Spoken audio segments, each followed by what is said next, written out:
Hello students, my name is Aditi Yadav और हम कर रहे हैं हमारा स्ट्रक्चर ऑफ एटम का लेक्चर नंबर 4।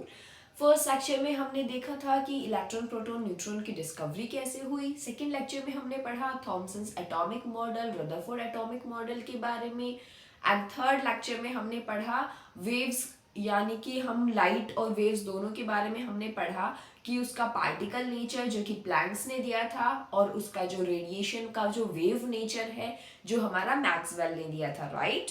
उसके बाद हमने कुछ फॉर्मूला भी देखे थे, E equals to h nu energy के, E equals to h c by lambda.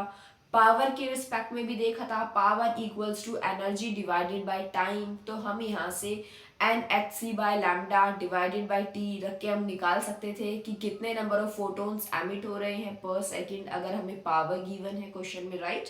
तो ये सब हम देख चुके हैं। अब है हमारा next topic Bohr's atomic model. देखो, जो रदरफोर्ड की क्या ड्रॉबैक थी, रदरफोर्ड की एक मेन ड्रॉबैक क्या थी, उसने ये तो बता दिया कि जो एटम के सेंटर में बीच में न्यूक्लियस है, कोई पॉजिटिव चार्ज है, उसने नाम दिया था न्यूक्लियस। ठीक है, वो बिल्कुल सही था।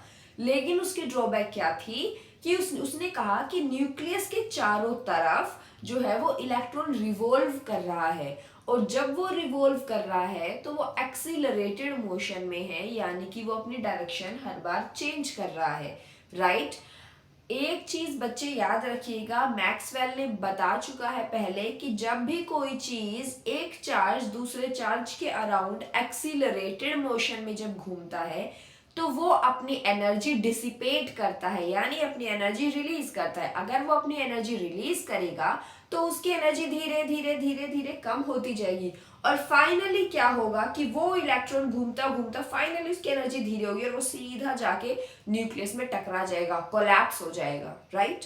ये कहा था रदरफोर्ड ने। अगर ऐसा होता है तो फिर तो कुछ भी नहीं होना चाहिए, क्योंकि हर चीज एटम ही है, राइट। हर चीज एटम से बनी है, बेसिक यूनिट तो वही है, बेसिक यूनिट वही है हर कंपाउंड की, एटम, राइट। तो ये कॉन्सेप्ट बिल्कुल सही नहीं था, तो इसको रेक्टिफाई किया गया बोहर ने, और ये अभी काफी एक्सेप्टेड मॉडल है, इसे काफी एक्सेप्ट किया गया। बोहर्स एटॉमिक मॉडल, इसने रेक्टिफाई किया कि कैसे इलेक्ट्रॉन्स जो होते हैं वो न्यूक्लियस के अराउंड रिवॉल्व करते हैं, वो चीजें इसने बताई। ओके, देखो, इसने कहा कि ये है हमारा, ये रेड वाला, ये जो है हमारा न्यूक्लियस, राइट। इसमें है पॉजिटिव चार्ज, और पॉजिटिव चार्ज किसकी वजह से? प्रोटॉन की वजह से। न्यूक्लियस के अंदर क्या होता है? Proton plus neutron. अब जो मेरा न्यूट्रॉन है वो तो न्यूट्रल है, उसके ऊपर तो कोई चार्ज है ही नहीं, राइट। जो मेरा प्रोटॉन है उसके ऊपर पॉजिटिव चार्ज है, तो एक पॉजिटिव चार्ज प्रोटॉन का प्लस न्यूट्रॉन पे कोई चार्ज है ही नहीं, तो जो न्यूक्लियस पॉजिटिवली चार्ज होता है वो किसकी वजह से कहलाएगा? प्रोटॉन की वजह से। लेकिन इसमें प्रेजेंट दोनों होते हैं, प्रोटॉन प्लस न्यूट्रॉन। न्यूट्रॉन का मास होता है लेकिन न्यूट्रॉन का कोई भी जो है चार्ज नहीं होता है, ओके। कोई चार्ज नहीं होता उसका, न्यूट्रल होता है वो, कोई पॉजिटिव चार्ज नहीं है उस पर, कोई नेगेटिव चार्ज नहीं है, वो न्यूट्रल है। अब इसने कहा कि ये है मेरा न्यूक्लियस, न्यूक्लियस के चारों तरफ ये, इसने जो ये सर्कल है, इतना परफेक्ट तो मुझसे बने ही नहीं आज तक, एक स्ट्रेट लाइन भी मुझसे देखो टेढ़ी मेढ़ी खींचती है, बट ठीक है जैसा भी है। उसने बोला कि ये जो सर्कल है न्यूक्लियस के चारों तरफ, ये जो मैंने 3 सर्कल बनाए हैं ब्लैक मार्कर से, देखो इसने बोला कि जो इलेक्ट्रॉन है ना, इसके जो इलेक्ट्रॉन इस फर्स्ट वाले में, ये जो 3 सर्कल है इनको बोलेंगे हम शेल या ऑर्बिट, ठीक है। एन से इसको रिप्रेजेंट करते हैं, शेल या ऑर्बिट। फर्स्ट वाला circle n equals to 1, second वाला सर्कल n इक्वल्स टू 2, और बाहर थर्ड वाला n इक्वल्स टू 3। ये नहीं है कि सिर्फ 3 ही होते हैं, बहुत सारे होते हैं, लेकिन मैंने यहाँ बताया है सिर्फ एज एन एग्जाम्पल, ठीक है। ये मत समझना कि सिर्फ 3 ही होते हैं, नहीं, मैंने एज एन एग्जाम्पल समझाने के लिए बताया आपको।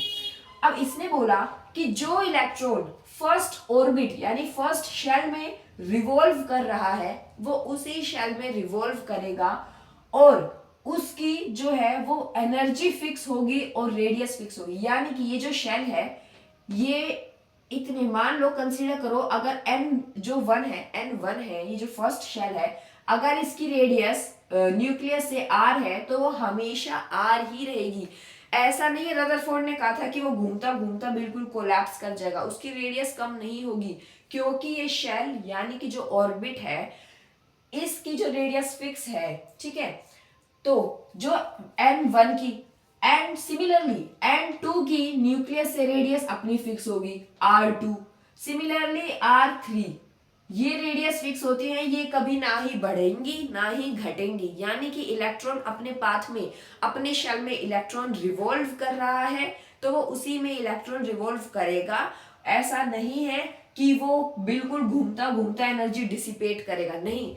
इसने ये भी कहा कि जो ऑर्बिट है, यानी शेल भी बोल सकते हैं ऑर्बिट भी, ये जो ऑर्बिट है इसकी रेडियस तो फिक्स है ही है, साथ में इसकी एनर्जी भी फिक्स है। कि मान लो इसमें जो घूमने वाला इलेक्ट्रॉन है इसकी अपनी एक एनर्जी है, इस ऑर्बिट की एनर्जी है, ये उसी ऑर्बिट की एनर्जी के साथ रिवॉल्व करेगा और वो एनर्जी फिक्स है, वो एनर्जी फिक्स है, ये एनर्जी लूज नहीं करेगा।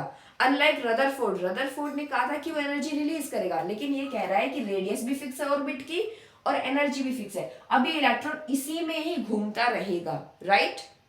अब ये मत कहना कि जंप भी तो होता है फर्स्ट शेल से थर्ड शेल, वो भी पढ़ेंगे आगे। पहले फिलहाल के लिए इतना समझो कि इलेक्ट्रॉन इसमें घूम रहा है तो इसकी एक फिक्स एनर्जी है, फिक्स रेडियस है। जो ये सेकंड वाले में, सेकंड शेल में, शेल नंबर 2, ऑर्बिट नंबर 2 में जो इलेक्ट्रॉन है इसकी अपनी एक, यानी कि इस ऑर्बिट की अपनी एक रेडियस है, अपनी एक एनर्जी है, तो इसकी अपनी अलग एनर्जी होगी। जो थर्ड शेल है उसकी अपनी एक अलग एनर्जी, अलग रेडियस होगा। तो यानी कि इनमें जो इलेक्ट्रॉन घूमने वाले हैं वो इसी रेडियस और इसी एनर्जी के साथ वो घूमते हैं, वो आपस में यानी कि न्यूक्लियस के अंदर जाके वो कोलैप्स नहीं करेंगे। तो यही है स्टेबिलिटी की, जब कोलैप्स ही नहीं हो रहा है तो इट मीन्स हमारा एटम जो है वो स्टेबल है, राइट। अब देखो इसने और क्या पॉइंट्स बोले। इसने एक बात कही कि ये जो बोहर का एटॉमिक मॉडल है, ये जो इसने बताया, ये एप्लीकेबल है सिर्फ सिंगल इलेक्ट्रॉन स्पीशीज, या फिर हम बोल सकते हैं hydrogen and hydrogen like species. इसका मतलब क्या हुआ, सिंगल इलेक्ट्रॉन स्पीशीज या फिर हाइड्रोजन, आपको ये भी लिखा मिलेगा hydrogen and hydrogen like species. इसका मतलब है बच्चे, हाइड्रोजन में कितना इलेक्ट्रॉन होता है, हाइड्रोजन का कॉन्फ़िगरेशन क्या होता है, मैं लिख देती हूँ। चलो, हाइड्रोजन कॉन्फ़िगरेशन क्या होता है, 1, इसमें एटॉमिक नंबर भी 1 है, इसका मास नंबर भी 1 है। अब आप इलेक्ट्रॉन कहाँ से पता लगाते हो, एटॉमिक नंबर से। तो इसका इलेक्ट्रॉन कितना है, सिंगल इलेक्ट्रॉन स्पीशीज यानी कि एक इलेक्ट्रॉन। तो ये जो है हमारा बोहर एटॉमिक मॉडल, ये उन्हीं एटम पे एप्लीकेबल होगा, उन्हीं एटम पे वैलिड होगा, उन्हीं एटम पे लागू होगा जिनके अंदर एक इलेक्ट्रॉन है। अब हाइड्रोजन के पास तो एक इलेक्ट्रॉन है, हीलियम के पास 2 इलेक्ट्रॉन है।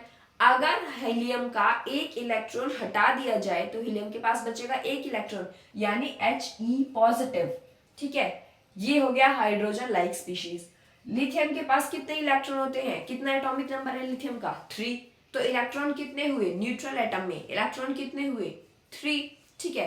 अब 3 में से मुझे तो हाइड्रोजन लाइक स्पीशी बनाने के लिए सिर्फ एक रखना है, तो मैं 2 को रिमूव कर सकती हूँ। तो इसीलिए Li+2 लिथियम जो होता है वो हमारा, उस पे हमारा बोर एटॉमिक मॉडल सिर्फ लिथियम पे एप्लीकेबल नहीं होगा। अगर आप खाली लिथियम लिख दो उस पे एप्लीकेबल नहीं है बोर एटॉमिक मॉडल, क्योंकि नॉर्मल जो न्यूट्रल हमारा लिथियम है उसमें तो 3 इलेक्ट्रॉन है, लेकिन लिथियम+2 यानी कि उसके 2 इलेक्ट्रॉन तो जा चुके हैं। अब फिलहाल उसके पास कितना है, सिर्फ एक इलेक्ट्रॉन, राइट।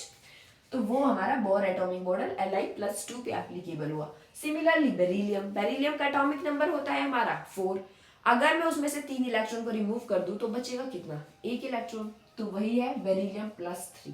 यानी कि हीलियम प्लस पे एप्लीकेबल होगा, खाली हीलियम पे एप्लीकेबल नहीं होगा, क्योंकि हीलियम के पास है 2 इलेक्ट्रॉन, हीलियम प्लस के पास है 1 इलेक्ट्रॉन। लिथियम+2 यानी 2 इलेक्ट्रॉन निकाल चुका है और सिर्फ बचा लिथियम+2 जो है 2 इलेक्ट्रॉन निकाल चुका है, बचा उसके पास 1 इलेक्ट्रॉन। तो ये हो गई ना हाइड्रोजन लाइक स्पीशी। किस रिस्पेक्ट में बोल रही हूँ मैं हाइड्रोजन लाइक स्पीशी, इलेक्ट्रॉन के रिस्पेक्ट में, कि उसके पास कितने इलेक्ट्रॉन बचे हैं, राइट। अब देखो नेक्स्ट पॉइंट, इसने बोला कि जो इलेक्ट्रॉन है वो रिवॉल्व्स करता है around nucleus in circular path of constant radius called shells and orbit. यही बात बताई इसने शेल और ऑर्बिट के बारे में। जो इलेक्ट्रॉन है वो रिवॉल्व करते हैं न्यूक्लियस के अराउंड कांस्टेंट पाथ पे, और वो पाथ जो है उसको क्या बोला गया, जिसकी फिक्स्ड एनर्जी और फिक्स्ड रेडियस है उसको बोला गया शेल कह दो, या फिर उसे कह दो ऑर्बिट, ठीक है, उसे शेल कह दो या फिर कह दो ऑर्बिट जिसमें वो मूव कर रहे हैं, ठीक है। अब देखो इसने क्या बताया हमारा कि centripetal force is required for circular motion of electron is provided by the electrostatic force of attraction between nucleus and electron. अब इसका हम डेरिवेशन भी करेंगे, ठीक है। वैसे डेरिवेशन की जरूरत नहीं है, लेकिन अगर आपको डिराइव करा दिया जाएगा तो आपको अच्छे से क्लियर हो जाएगा कि चीजें आई कहाँ से। रटने को आप रट सकते हो, लेकिन एक बार माइंड में क्लैरिटी आ गई ना कि ये चीज कहाँ से आई, तो फिर तो रटने की भी जरूरत नहीं पड़ेगी। ओके, देखो इसने बोला जो सेंट्रीपिटल, देखो अब फिजिक्स में ये चीज पढ़ी होगी आपने कि कोई भी ऐसे सर्कुलर मोशन में मूव कर रहा है तो उसके क्या लगेगी, उसे सेंट्रीपिटल फोर्स की रिक्वायर्ड होगी। सर्कुलर पाथ में मूव करने के लिए सेंट्रीपिटल फोर्स की रिक्वायर्ड होती है। वो सेंट्रीपिटल फोर्स इलेक्ट्रॉन के केस में कहाँ से आएगी, कौन प्रोवाइड करेगा, इलेक्ट्रोस्टैटिक फोर्स ऑफ अट्रैक्शन। किसके बीच में, अब इलेक्ट्रोस्टैटिक फोर्स ऑफ अट्रैक्शन ये आपने पढ़ा होगा 12th का चैप्टर, नीट वाले स्टूडेंट्स ने पढ़ ही लिया होगा, जो क्या कहते हैं, ठीक है। ये है हमारा, चलो नहीं भी पढ़ा तो बताते हैं। इलेक्ट्रोस्टैटिक फोर्स ऑफ अट्रैक्शन को बोलते हैं कूलम्बिक फोर्स, और ये जो फोर्स होती है ये दो चार्जेस के बीच में लगती है। अगर कोई दो चार्ज्ड बॉडी है उनके बीच में ये लगती है, और यही इलेक्ट्रोस्टैटिक फोर्स ऑफ अट्रैक्शन जो है वो सेंट्रीपिटल फोर्स प्रोवाइड करेगी इलेक्ट्रॉन को कि वो उस सर्कुलर पाथ में कांस्टेंट मूव करते रहे। कैसे करेगी, देखो ये है इलेक्ट्रॉन, मैंने उठाया फर्स्ट शेल, ठीक है, कंसीडर करो मैंने उठाया फर्स्ट शेल। ये है मेरा पॉजिटिव चार्ज न्यूक्लियस, ये है मेरा इलेक्ट्रॉन जो अपने शेल में अपनी ऑर्बिट में फिक्स्ड एनर्जी है, जिसकी फिक्स्ड रेडियस है, उसमें घूम रहा है। अब ये देखो चार्जेस के बीच में, इनके बीच में तो कोई अट्रैक्शन होगा ना बच्चे, पॉजिटिव, ये है न्यूक्लियस और ये इलेक्ट्रॉन। अब इनके बीच में भी कोई ना कोई अट्रैक्शन होगा, इलेक्ट्रोस्टैटिक फोर्स ऑफ अट्रैक्शन होगा, ठीक है। तो चार्जेस के बीच में इलेक्ट्रोस्टैटिक फोर्स ऑफ अट्रैक्शन होता है जिसे हम बोलते हैं कूलम्बिक फोर्स। अब देखते हैं कि इसी से सेंट्रीपिटल फोर्स कैसे आता है। ओके, अभी देखते हैं नेक्स्ट स्लाइड में।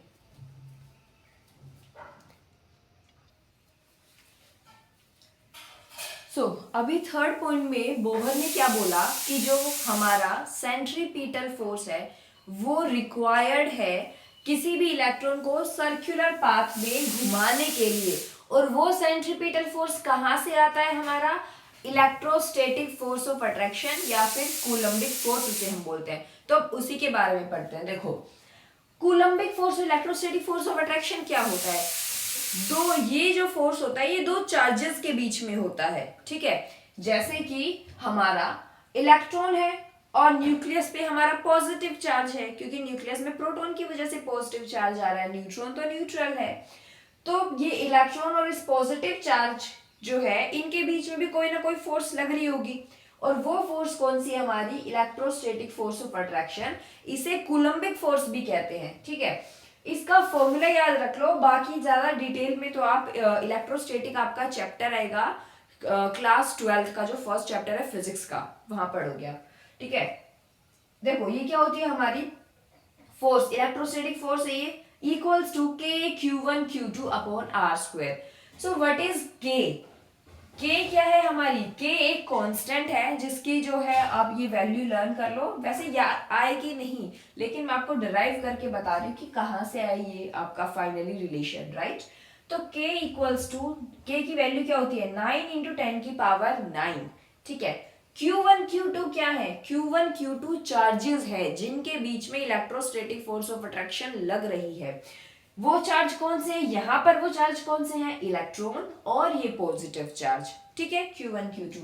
R क्या है, इन चार्जेस के बीच का डिस्टेंस, ये चार्ज के बीच में कितना डिस्टेंस है वही है हमारा R, ठीक है। कूलम्बिक फोर्स जो है उसी से ही मैंने आधा मिक्स कर दिया हिंदी इंग्लिश में, ताकि आपको थोड़ा सा इंटरेस्टिंग भी लगे पढ़ने में। कूलम्बिक फोर्स से ही सेंट्रीपिटल फोर्स मिलेगा।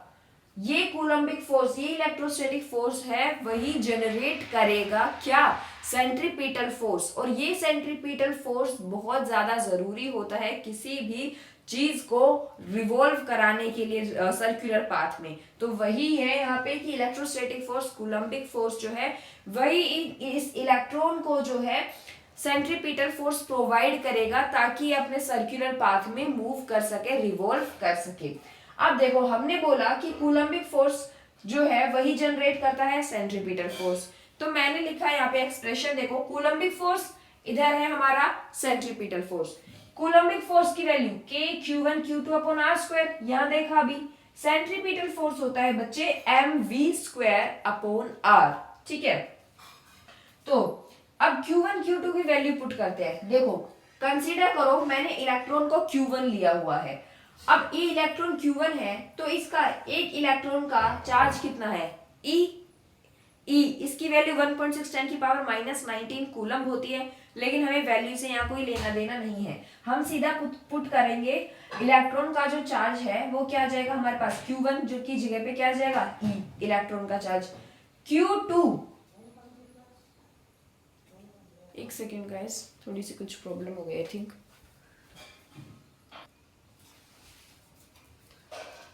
तो अभी स्टार्ट करते हैं दोबारा से, ठीक है। तो कूलम्बिक फोर्स जो है हमारा वही सेंट्रीपिटल फोर्स प्रोवाइड कर रहा है इलेक्ट्रॉन को घूमने के लिए, रिवॉल्व करने के लिए सर्कुलर पाथ में। कूलम्बिक फोर्स क्या है K Q1 Q2 upon r square. Centripetal force क्या है mv स्क्वायर अपॉन r। तो Q1 क्या है हमारा, Q1 Q2 क्या है, चार्जेस है जिनके बीच में कूलम्बिक फोर्स लग रहा है। अब कूलम्बिक फोर्स यहाँ लग रहा है इलेक्ट्रॉन और न्यूक्लियस के बीच में, जिसके ऊपर पॉजिटिव चार्ज है। तो मैंने कंसीडर किया Q1 क्या है हमारा इलेक्ट्रॉन, तो इलेक्ट्रॉन का चार्ज हो गया E, यहाँ लिख दिया मैंने E। Q2 क्या है मेरा न्यूक्लियस पे जो पॉजिटिव चार्ज है। अब ये पॉजिटिव चार्ज किसकी वजह से आए बच्चे, प्रोटॉन की वजह से। तो प्रोटॉन के लिए मैंने लिख दिया, चलो E है उस पे, प्रोटॉन पे भी E पॉजिटिव, अगर इलेक्ट्रॉन पे E नेगेटिव है तो प्रोटॉन पे E पॉजिटिव है, ये हम पढ़ चुके हैं, ठीक है, पॉजिटिव है तो E।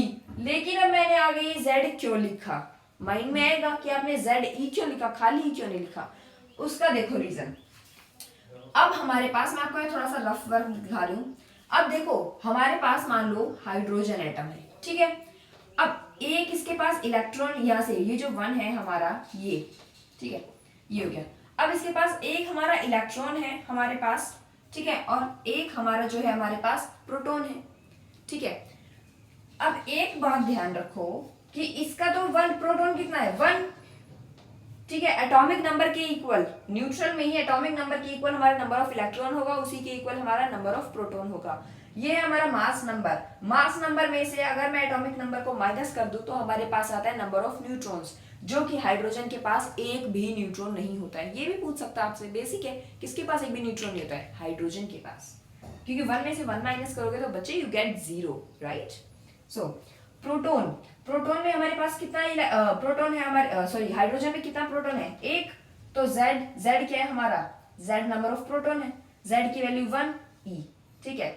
सिमिलरली मैं हीलियम का ले लूं, 2 एटॉमिक नंबर होता है, 4 इसका मास नंबर होता है। तो एटॉमिक नंबर न्यूट्रल एटम में atomic number equals to number of electron equals to number of protons, right.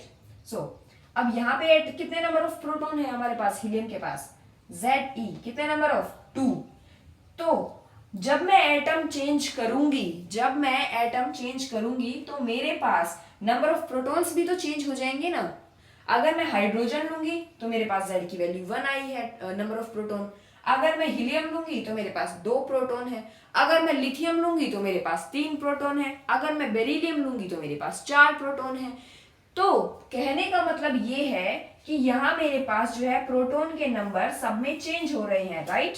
तो इसीलिए मैंने लिखा ZE, Z क्या है नंबर ऑफ प्रोटॉन, E क्या है प्रोटॉन का चार्ज, और ये वाला E क्या है इलेक्ट्रॉन का charge, divided by r square equals to mv square by r. ये हो जाएगा हमारे पास E मल्टीप्लाई कर जाएंगे KZE square upon r square equals to mv square upon r, ठीक है। तो फाइनली हमारे पास जो है हमारी डिराइव करके हमारे पास आता है ये रिलेशन कूलम्बिक फोर्स का और सेंट्रीपिटल फोर्स का। याद रखो सेंट्रीपिटल फोर्स कौन प्रोवाइड कर रहा है, हमारा electrostatic force of attraction he provide कर रहा है, ठीक है। अब देखो फोर्थ पॉइंट इसने क्या बोला, इसने कहा बोर ने कि according to Bohr model angular momentum is quantized. देखो ये अभी समझाती हूँ मैं, पहले ये समझो।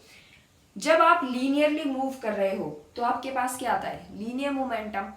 जब इलेक्ट्रॉन एंगुलर पाथ में मूव कर रहा है तो उसके पास क्या आएगा एंगुलर मोमेंटम। और एंगुलर मोमेंटम की जो वैल्यू होती है वो क्या होती है, L equals to mvr। This is आपका एंगुलर मोमेंटम। L क्या है, एंगुलर मोमेंटम, ठीक है, एंगुलर मोमेंटम का फॉर्मूला है ये, L इक्वल्स टू mvr, ठीक है। But in case of here electron के केस में यहां हम बोलेंगे, इसने बताया हमारे पास बोहर ने, जैसे L इक्वल्स टू mvr होता है एंगुलर मोमेंटम, तो यहाँ पे क्या होगा, L equals to nh upon 2 pi, जहां पे L क्या है, एंगुलर मोमेंटम, n क्या है, वो शेल नंबर, वो ऑर्बिट नंबर जिसमें इलेक्ट्रॉन रिवॉल्व कर रहा है, जिसमें इलेक्ट्रॉन घूम रहा है, और उस शेल और ऑर्बिट की एनर्जी फिक्स होगी, उसका रेडियस फिक्स होगा उस ऑर्बिट और शेल का, ठीक है। और n की वैल्यू 1 2 3 4 इनफाइनाइट तक हो सकता है, फ्रैक्शन में कभी नहीं होगा कि 3/4 8/9 8/7, ऐसे नहीं होगा। n की वैल्यू हमेशा 1 2 3 4 5 6 7 8 9 10 अप टू इनफाइनाइट ये होगी, फ्रैक्शन में कोई वैल्यू नहीं होगी, राइट। h क्या है, प्लैंक्स कांस्टेंट, जिसकी वैल्यू है 6.62 10 की पावर -34 जूल सेकेंड, राइट। और 2 ऑब्वियसली कांस्टेंट है, तो 2 तो 2 ही है। पाई क्या है, 22/7 जो आप मैथ्स में पढ़ते हो, और 3.14, ठीक है। तो इसने बोला L जो है वो integral multiple of NH upon, आपको ये भी लिखा हुआ मिलेगा बहुत सारी जगह कि angular momentum is integral multiple of NH upon 2 pi. Integral multiple का मतलब है कि n की वैल्यू 1 2 3 4 5 6 7 अप टू इनफाइनाइट कुछ भी हो सकती है, तो NH अपॉन 2 पाई।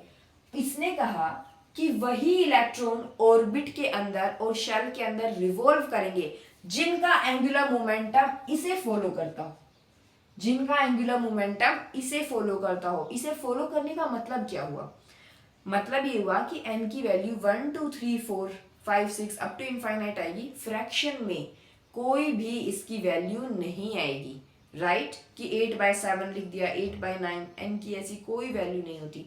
n की वैल्यू 1 2 3 4 आएगी, वही इलेक्ट्रॉन्स, वही ऑर्बिट में ही इलेक्ट्रॉन जो है वो रिवॉल्व करेंगे अराउंड द न्यूक्लियस, राइट। देखो इसने बोला अकॉर्डिंग टू बोर मॉडल, आपको ये लाइन भी लिखी मिलेगी कि एंगुलर मोमेंटम इज क्वांटाइज्ड।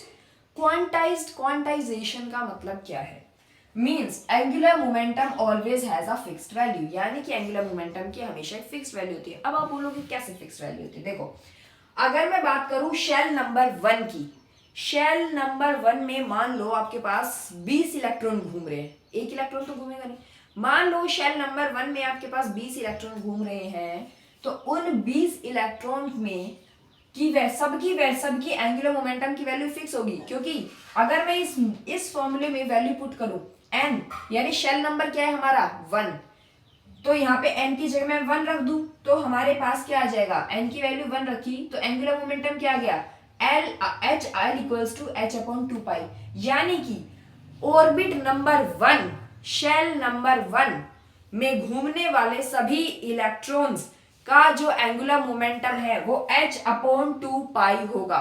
अगर उनका मोमेंटम h अपॉन 2 पाई है, एंगुलर मोमेंटम बोल रही हूं मैं यहाँ, एंगुलर मोमेंटम अगर h अपॉन 2 पाई है, तभी वो नंबर 1 शेल नंबर 1 में रहेंगे, वही रिवॉल्व करेंगे, ठीक है। सिमिलरली मैं बोल रही हूं कि n इक्वल्स टू 2, यानी कि अगर मैं बात करूंगी 2 shell number orbit number second की, तो हमारे पास n इक्वल्स टू 2, तो L हमारा एंगुलर मोमेंटम की वैल्यू क्या आएगी, h अपॉन 2 पाई, सॉरी h अपॉन पाई। कैसे, क्योंकि 2 की वैल्यू अगर मैं 2 रखूंगी तो 2h अपॉन 2 पाई, 2 से 2 कैंसिल, आंसर आएगा h upon pi. It means orbit number 2 में रिवॉल्व होने वाले जितने भी इलेक्ट्रॉन्स है उन सबका एंगुलर मोमेंटम फिक्स हो चुका है, क्या है, h अपॉन पाई। ऐसा नहीं है कि इलेक्ट्रॉन मान लो इसमें घूम रहे हैं 5, एग्जांपल बोल रही मैं, शेल नंबर 2 में किसी का एंगुलर मोमेंटम है h अपॉन पाई, किसी का h अपॉन 3 पाई, किसी का जो पॉसिबल है ही h अपॉन 3 पाई, तो किसी का 3h अपॉन पाई, ऐसा नहीं होगा। एक शेल में, एक ऑर्बिट में रिवॉल्व करने वाले सभी इलेक्ट्रॉन्स का एंगुलर मोमेंटम सेम होता है। कैसे, जैसे अगर एक क्लास है, अगर उस क्लास में 50 स्टूडेंट्स हैं, तो एक टीचर उन सबको एक ही चीजें पढ़ा रही है, ऐसा नहीं है कि एक को फर्स्ट स्टैंडर्ड का जाके पढ़ा रही है, एक को सेकंड स्टैंडर्ड का जाके पढ़ा रही है, एक को थर्ड स्टैंडर्ड का, नहीं। सारे बच्चे इक्वल है उस क्लास में, चाहे उनकी एज में डिफरेंस हो, नो मैटर, लेकिन उस टाइम वो उस क्लास में बैठे हैं तो उन सबकी एनर्जी सेम है।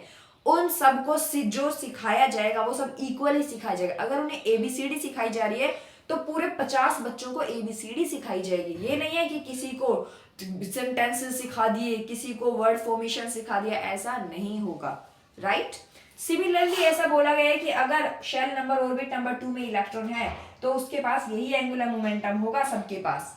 तो इसका मतलब क्वांटाइज्ड का मतलब यही है कि हमेशा एंगुलर मोमेंटम की एक फिक्स्ड वैल्यू होगी, एंगुलर मोमेंटम की हमेशा एक फिक्स्ड वैल्यू होगी। ओके, अभी मुझे थोड़ा और भी कवर करना था, इसे कंप्लीट करना था, इसका एक पॉइंट और रह गया। फिर हम रेडियस पढ़ेंगे बोर एटॉमिक मॉडल की, वेलोसिटी पढ़ेंगे और टाइम पीरियड पढ़ेंगे। बट अभी एक्चुअली क्या है कि मेरा मार्कर खराब हो गया, मुझे मार्केट से नया ही लाना पड़ेगा। मैं इसमें इंक नहीं डालती हूँ, मार्केट से ले आऊंगी मैं इसे।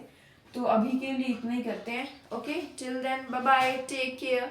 अगर कुछ भी समझ में नहीं आया हो तो please please please comment section में कमेंट कीजिएगा, मैं उस आप सबकी क्वेरीज को रिजॉल्व करूँगी for sure. So till then bye bye, take care.